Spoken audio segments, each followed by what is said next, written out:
This audio is produced by a Tahitian Noni International Independent Product Consultant. Tahitian Noni is a trademark of Tahitian Noni International Incorporated.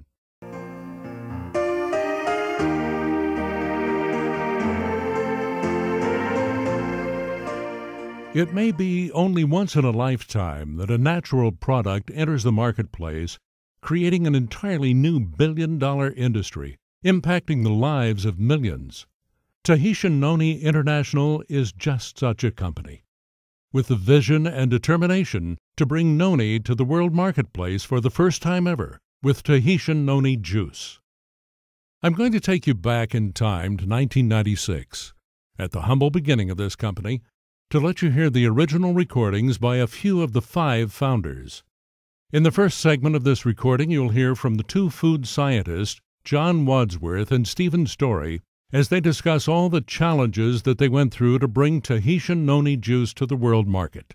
In the second segment of these recordings, you'll hear from Kelly Olson, the current president of Tahitian Noni International, about the very beginning of this company and opportunity.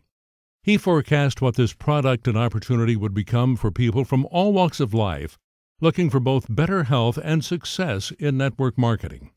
Looking back, it's astounding to note that the company was only 2 months old at the time of the recording. First, let's listen to the original recording about the amazing discovery of noni from the 2 food scientists, John Wadsworth and Stephen Story.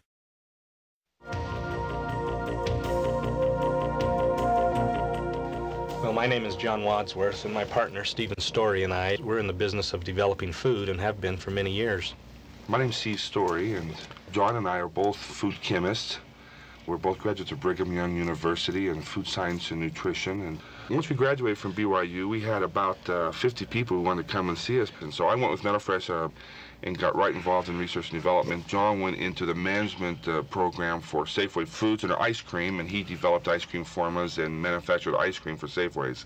Anyway, after a few years, John and I got together and we started developing foods together, had our own little company, just a couple of us developing foods, and we've been developing foods off and on for 15 years now. And through our career, John and I have developed a lot of different types of products. We've developed products for the sports industry, developed a lot of products for the diet industry. I developed a lot of products for children's nutrition, which has been a highlight of our goals. We've developed a lot of products in dietary fibers, understanding the need that we have in America, North America specifically. We've developed over 1,000 products that have hit the market in the last 15 years. With those, some have been blunders, and some of them have been huge home runs. Our largest accounts are anywhere from $3 billion to our smallest account have been startup companies who never even got out of the nest. It's been fun. We're entrepreneurs by nature. We love developing new ideas, new ways of doing things. And I could list a huge list of who's who's, but of course that would be inappropriate with the contracts that we had. But you need to know, if they're a health food company, we probably don't work for them.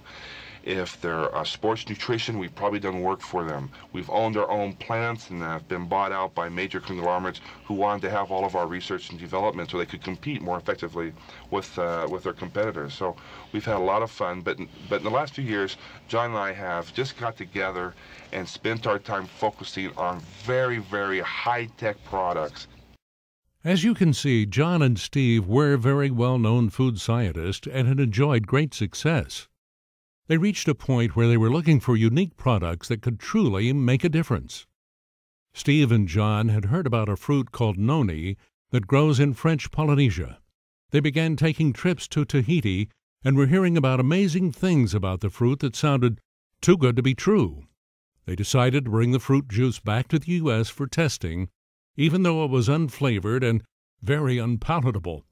They started giving the noni juice out to people, and to their surprise, people came back for more. That's when John and Steve realized they had to go back to French Polynesia for further research and the possibility of bringing this juice to the world market. Listen to their conversation. We left for Tahiti, and the purpose of the trip to Tahiti was to find out if there was enough product to support a large company. We also had to make sure that there was some process that we could do to provide this in high quality with a good shelf life. It's never been done before. We were pioneers again.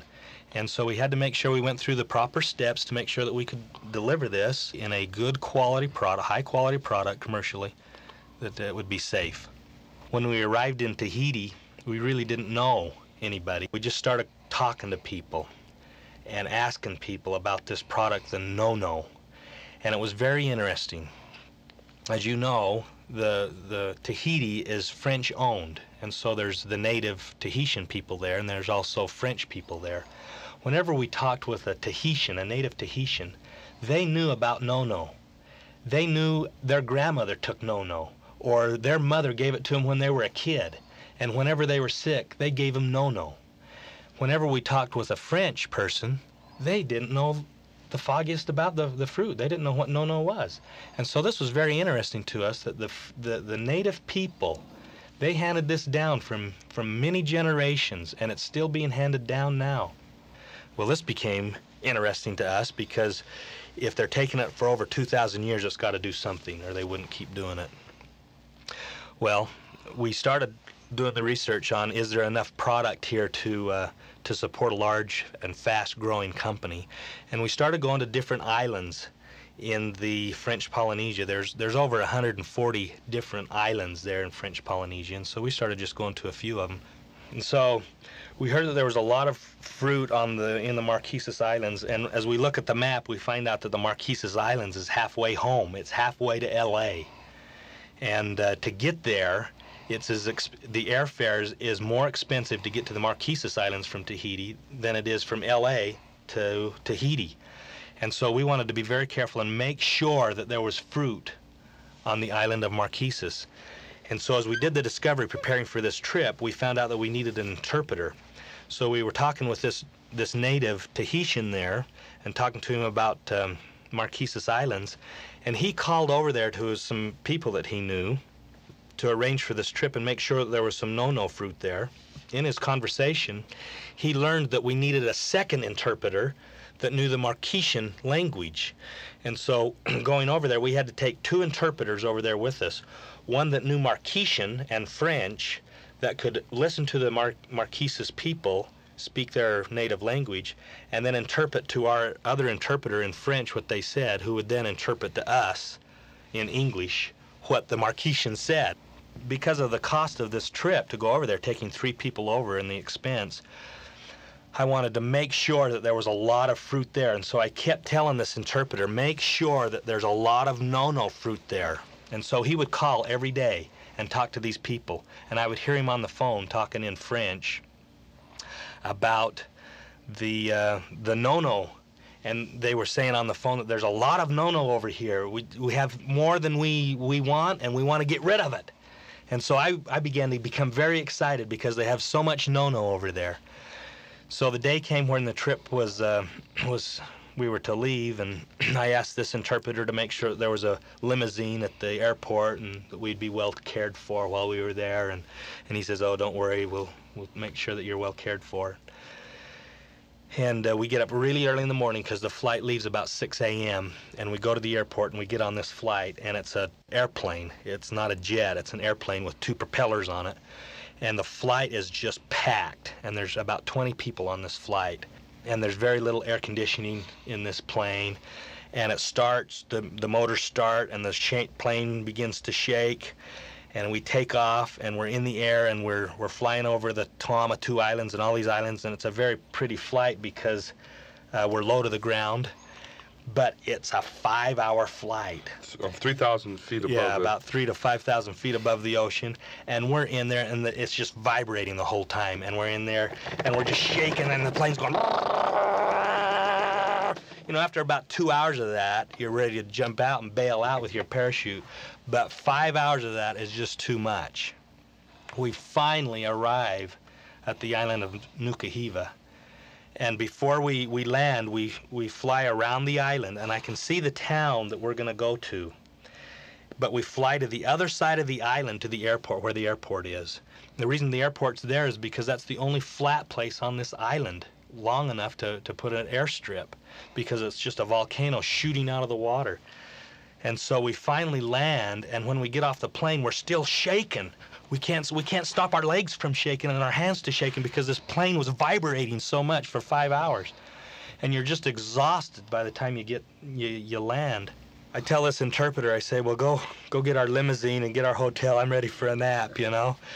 And so he goes over to in the hut, and he's yapping at this guy, and they're saying something. I don't know what they're saying because they're talking in Tahitian or something. And they're saying yada, yada, yada, yada, yada. And I'm listening to him, and finally he motions over to me and says, okay, we've got a ride. We've got a ride to this town that we're going to. And I say, okay, the limousine is here. We go outside, and there's this old Jeep that's got to be 6, 7 years old. And the seats, the fabric of the seats are ripped off, and the cushions are ripped off, and so we're sitting on metal. But I'm, you know, okay, this is it. This is the limousine. This is the Tahitian limousine. So I put my stuff in the truck, and everybody piles into this Jeep, and we start going over to this town that we need to go to. And this is like I said earlier, it's a huge volcano that comes out of the ocean. And this road is worse than the airplane. It's just bumpy, and it's a dirt road, and there's no padding. And we're bouncing up and down in this Jeep going about 5 miles an hour, 3 to 5 miles an hour. And we've got to go about 10 miles. And so it takes us 3 hours, easy, to get from the airport to this other side of the island, because we have to jackknife back and forth, and this road is so rough. Well, we left Tahiti when the sun was rising. We arrived at this town when the sun was setting. That's how long this trip was. Well, we got over to this town, and it was dark, and this interpreter took us into the house where we were meeting with these people. And it was an old couple, and they were in a house, a very small home that had just a partition of a sheet, and we were going to sleep on one side of the sheet, and they were going to sleep on the other side of the sheet. And as we went in there, they started yapping again in their Tahitian language.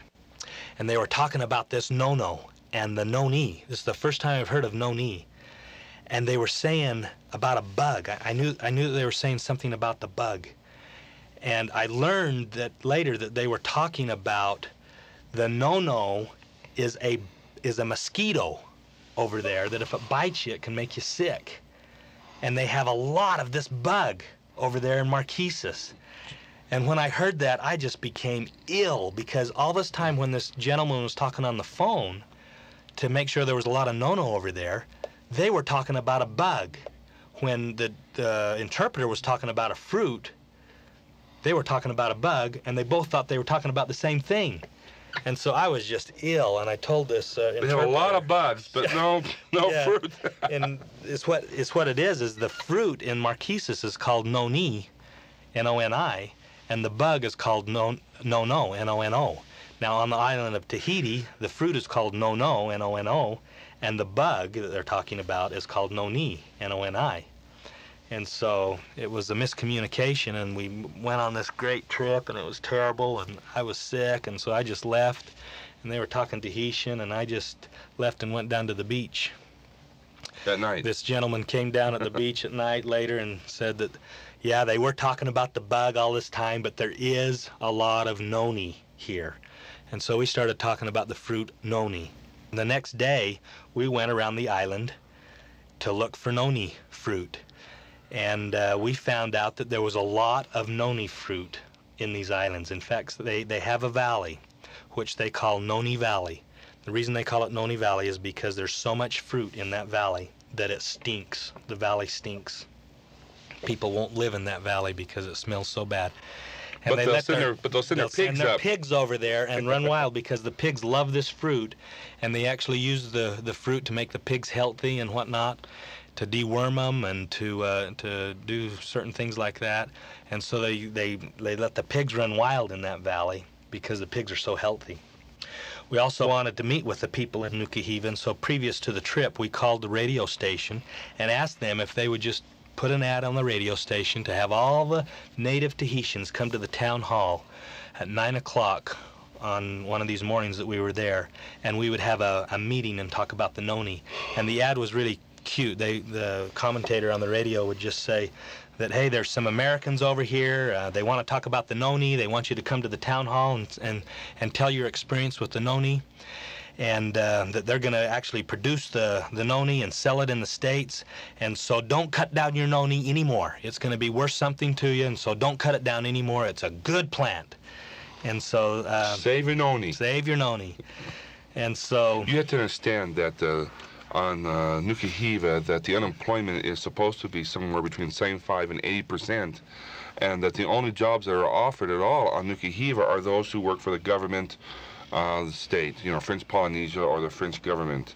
And so if you're not fortunate to be one of those people, that these people just live off the land. They go out and pick their fruit in the morning and go out and catch a fish in the afternoon, and they just live off the land, and they're very, very, very poor. And to think that they could save these terrible smelling plants that grow everywhere and make an income off of it is pretty incredible. So we found out that there was a lot of noni there, and that there was actually enough noni there to support a large company.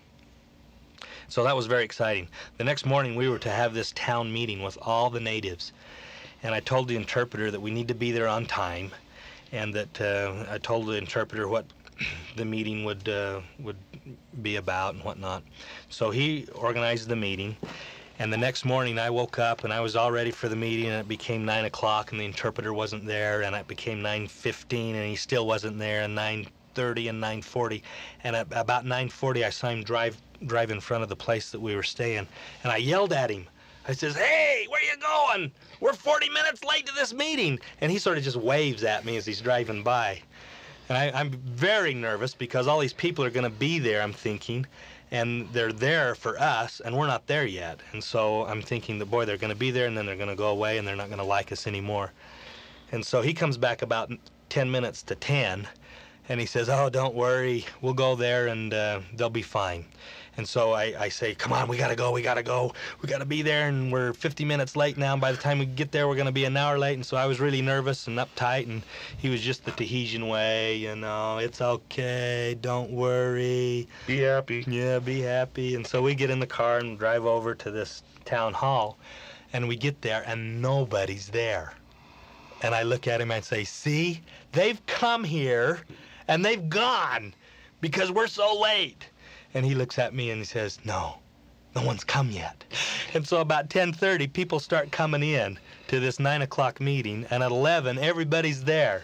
And so we're learning the Tahitian way here.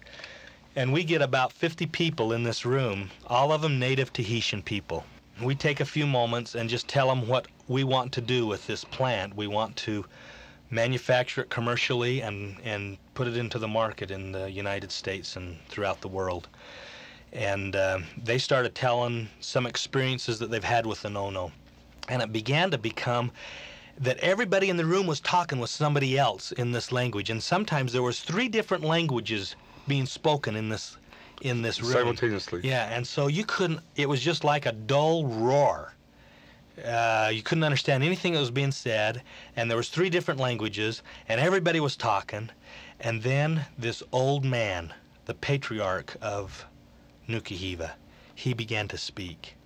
And when he began to speak, the room was completely silent, and everybody looked at this old man. And the interpreter was telling me what he was saying. It was like E.F. Hutton. When he speaks, everyone listens. He began to speak, and the interpreter was whispering into my ear the words that he was saying. He was saying, "Brothers and sisters, we are very blessed to have this noni here on our island in great abundance. Our brother in the Tukaroa Islands, they're blessed with the pearl, and they have the pearl there, but we're blessed with the noni fruit. And we want you to use our noni fruit because we're going to be blessed."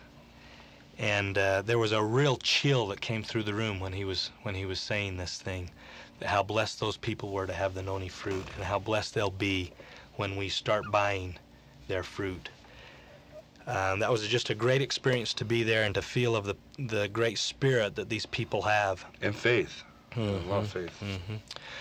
Well, we're back in Tahiti, and there was a lot of fruit there too, and so we're confident that there's enough fruit to support a large company just in the wild.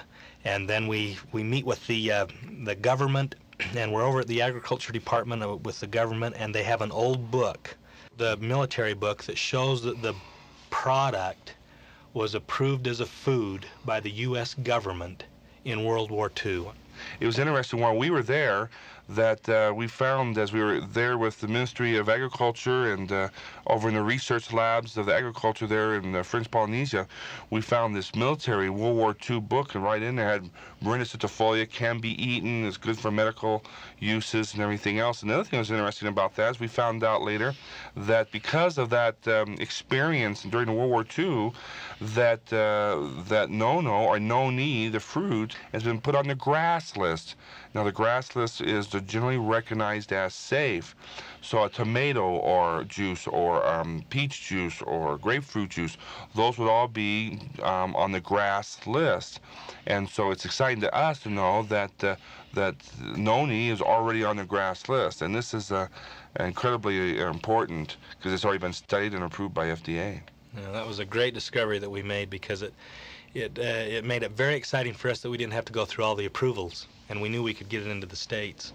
This first trip that we made was very successful and very exciting. We were able to meet the Tahitians, to hear their stories, to meet some key people that are now, one key person that we met on that first trip is now our partner in Tahiti, responsible for all the picking and all the manufacturing of this product. We were able to find out that it's on the GRAS list, to find out that there's enough product to support a large company, to find a manufacturer that would enter into an agreement with us and give us the exclusive right that he wouldn't process this for anybody else, and also to meet with the government and start talks with them to arrange for an exclusive right to export this product, which later on we did solidify. The thing that was exciting about the Polynesia is that the fruit is incredibly large and very healthy, and the water is so pure and the pollution is so low. The absence of man and animals, the volcanic ash and the coral mixtures, mixed soil is just, the fruit just thrives there. Other parts of the world where we have studied and checked out the fruit, its coloring is wrong, its potency is wrong, its size is dwarfed, the fruit is not geometric, it's misshaped. And so one of the things that got us excited about it is the purity of the land and the soil and how the fruit grows so abundantly in French Polynesia and has the amount that we need that we could support a company.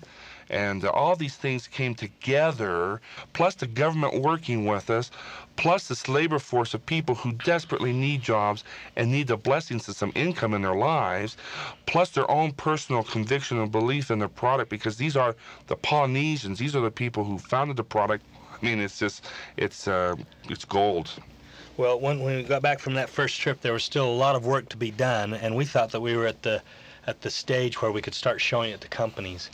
In this process of showing it to companies, we introduced it to Kelly Olson, who's now the president. He was also very familiar with another product that tasted terrible. When we first gave him the product, he opened the lid and he held it way away from his nose, and he backed up and he says, "Man, this stuff smells terrible." And then he took a little sip and he says, "Oh, wow, it tastes worse. You'll never sell this stuff." Now, John and I, we're really used to it now. We think it's just fine, you know, and we have no intentions of changing it. We want it exactly like the Polynesians take it. Yeah, we wanted the pure stuff. No, nothing else in it. And we're telling Kelly our story about how to get it just pure. And Kelly says, "You'll never sell it." And we reminded him about another product that had been in the industry and very successful. That he'd been involved with heavily. Did $250 million. Yeah, it tastes terrible. It tastes terrible, and they did $250 million a year.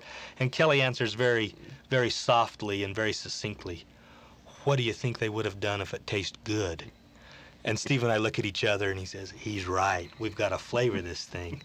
And so we're flavor chemists, and we went through the process of flavoring it, and we went through it took a tremendous amount of effort to get this flavored. So we worked on it, and we worked with every type of natural flavor, natural compound, natural juice, you name it, we worked on it, and we had to go through hundreds and hundreds of flavor profiles. And so anyway, at the end of our road, we now have a wonderful flavored product that is 89% pure noni juice and 11% natural juice from other fruits. And so this rounds out and makes this beautiful product that we have today that when you drink it, you still know that there's noni in it, but it now tastes something that people readily will drink and says this is fine. And to keep this this goal that we had to keep it natural, but also to keep it shelf stable and high quality, we had to go through several different processes to reach this goal. We had to go with a glass bottle rather than a plastic bottle because we're actually hot packing this product with no preservatives. With a plastic bottle, there's some osmosis going through that plastic. There's some gas exchange in that plastic bottle. With the glass bottle, there's no gas exchange, which increases our shelf life substantially. We do thermal process this product to make sure that it is at its highest quality. But we're very pleased to note that the studies have shown that the active ingredient in this product has not been inhibited or damaged in any way through this thermal process. There's many other stories that we could relate of our personal experience, but if we could just say one thing, this journey that we've been involved in for 3 years has been marvelous. We feel so fortunate and so blessed to be a part of this.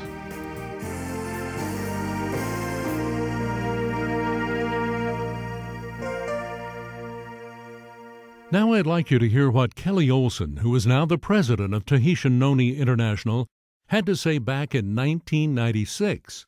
Listen to this recording and hear his passion, his vision and commitment of what Tahitian Noni International would become.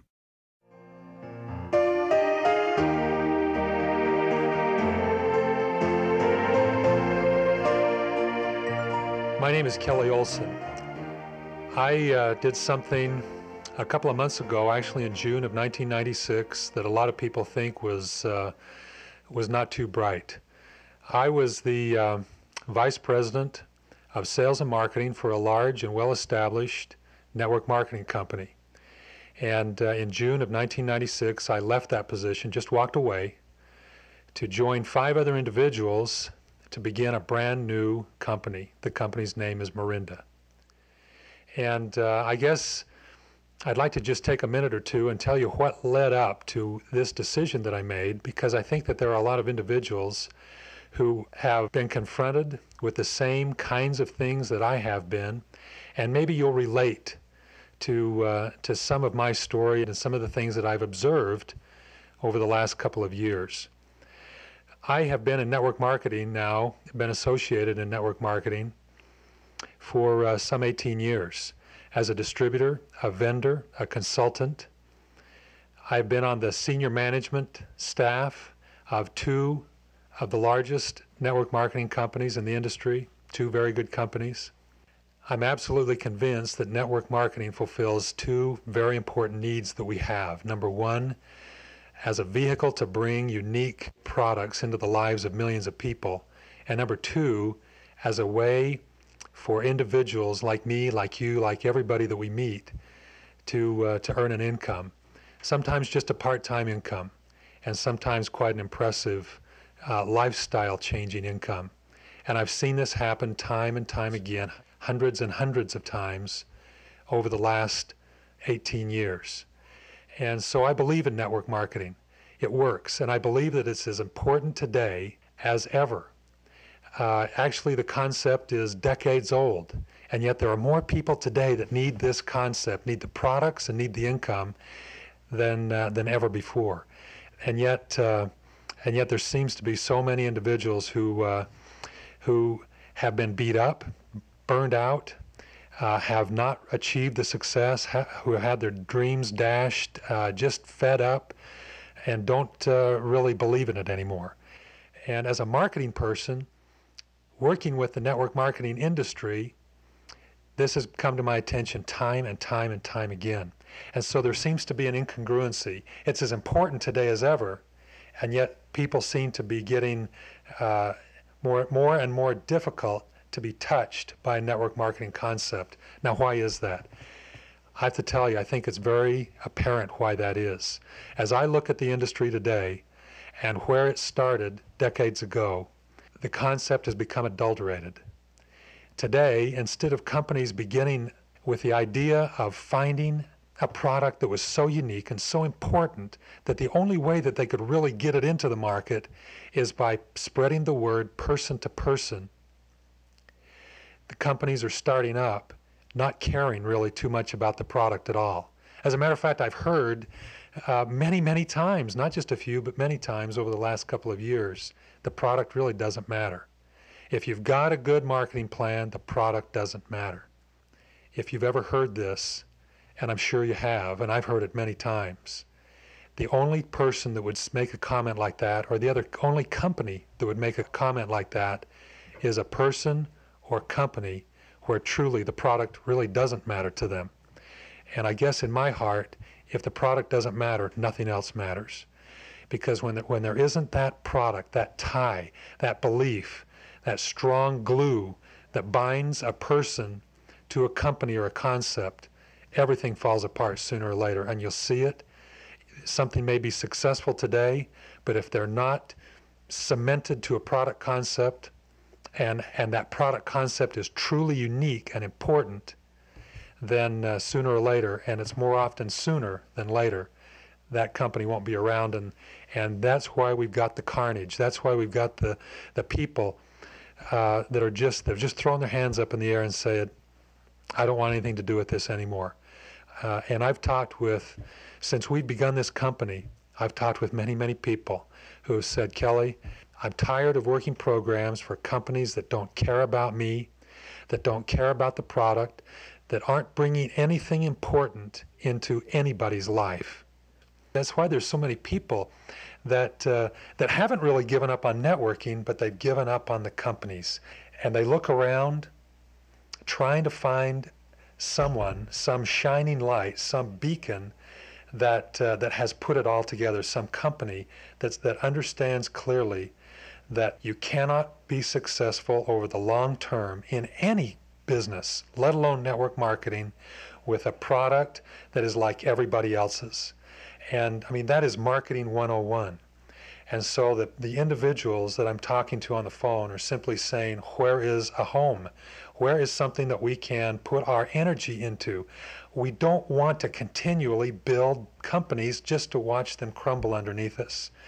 And so it's this urgency, it's this feeling that we have as a management team of seeing the need in the marketplace and then having this great desire to fill this need.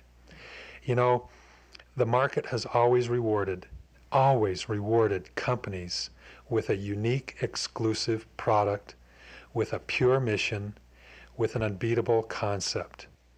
And so for us, it's not a matter of wanting to reinvent the wheel. It's simply a matter of wanting to get back to the true essence of this pure concept called network marketing. You know, when people tell me that network marketing isn't working for them, the constant things that I hear is, number one, the products are Me Too products, or number two, I simply can't make the compensation plan work.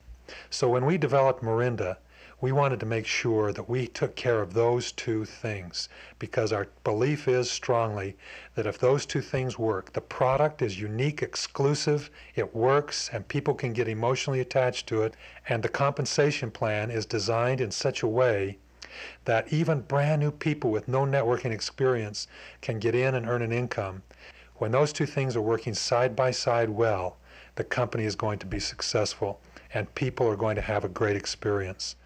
So, you know, when I was approached with the proposal to join Carrie Acey, Kim Acey, Craig Richards, Carl Fisher, Steve Story, and John Wadsworth to begin this new company called Morinda, I came here with a desire to build one last company, a company that would stand the test of time, a company that's going to be as fresh 5 years from now as it is today.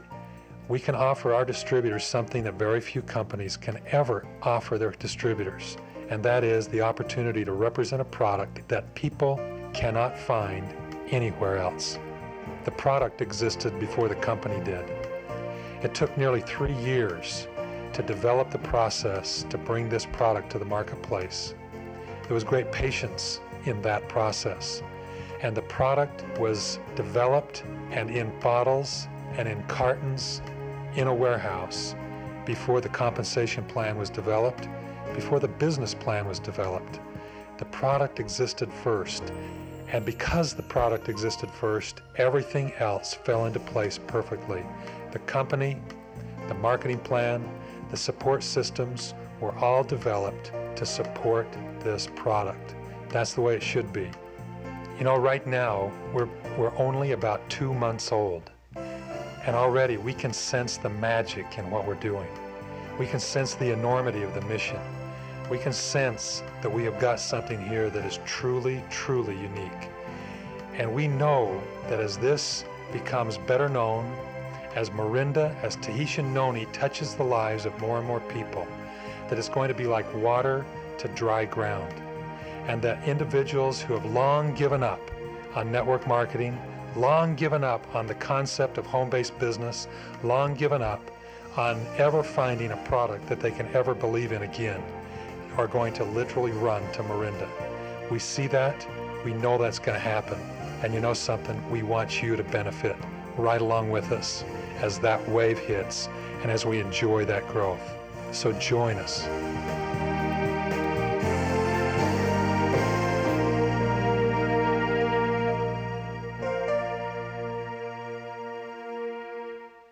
Did you sense his passion? Could you see his vision? The company was only 2 months old, and Kelly was so confident in Tahitian Noni juice and how this would impact millions of lives. That wave that Kelly spoke of in 1996 is truly happening. From an impressive first year of $6 million in volume to an astounding total of $4 billion in the first 10 years. Tahitian Noni International has earned its place as one of the fastest-growing companies of all time. In addition, they have paid nearly $2 billion to independent product consultants. The Tahitian Noni International brand is becoming well-known worldwide, and the biggest growth still lies ahead. In fact, experts agree that the wellness industry will grow to become a $1 trillion industry by the year 2010. Largely due to the health demands of the baby boomers. At the top of the list in the wellness industry is the healthy beverage market. That's exactly where Tahitian Noni International has made their mark, with the fastest-growing nutritional product of all time, Tahitian Noni Juice. Tahitian Noni International is poised for this tremendous growth and invites you to be part of this amazing discovery and life-changing opportunity. Please get back to the person who led you to this information as soon as possible. Just imagine how this could impact your life and that of your family. In closing, let us recognize the 5 founders of Tahitian Noni International for their vision and determination in bringing Tahitian Noni juice to the world market. John Wadsworth, Stephen Story, Kelly Olson, Carrie Acey, and Kim Acey. Thanks to them for this great product and opportunity, and thanks to you for listening.